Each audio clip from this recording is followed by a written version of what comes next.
大家晚上好，欢迎收看波波娃的频道，这里是上海，这里是 China。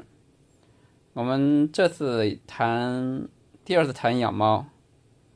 大家知道我的小猫叫小布丁，是个英短的银渐层，是蓝猫和英吉拉的混血。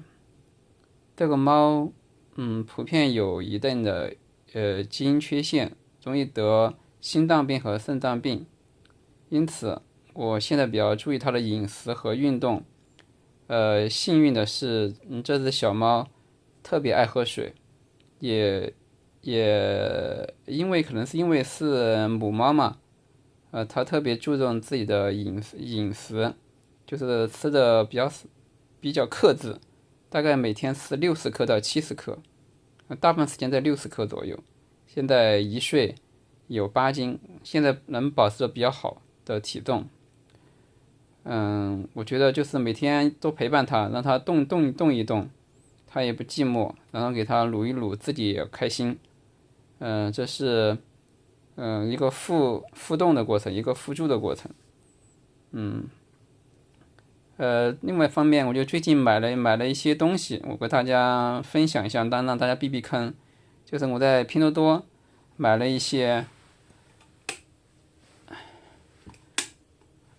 拼多多开始灯有点问题，拼多多买了那个小苏打，但它的那个颗粒比较厚，其实并不太好。我还是建议大家买那种稍微细一点的或者食品级的小苏打就可以了，这个效果是不错的。而且对于我家的小猫来说，稍微细一点它也不会产生过敏，而且这个吸水性比较好，就是除臭功能也比较好。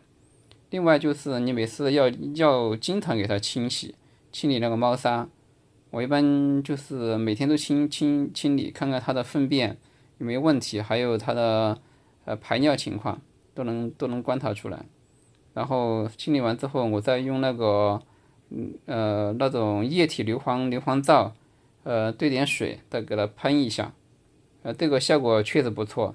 这样喷了之后，这个整个猫砂盆里面就没有什么异味了。另外还可以起到杀菌的作用。猫猫也更喜欢在里面，撒尿啊，就是大小便吧，也挺好的。我觉得这个硫磺皂还挺好的，硫磺皂就用液体硫磺的嘛，和那个猫砂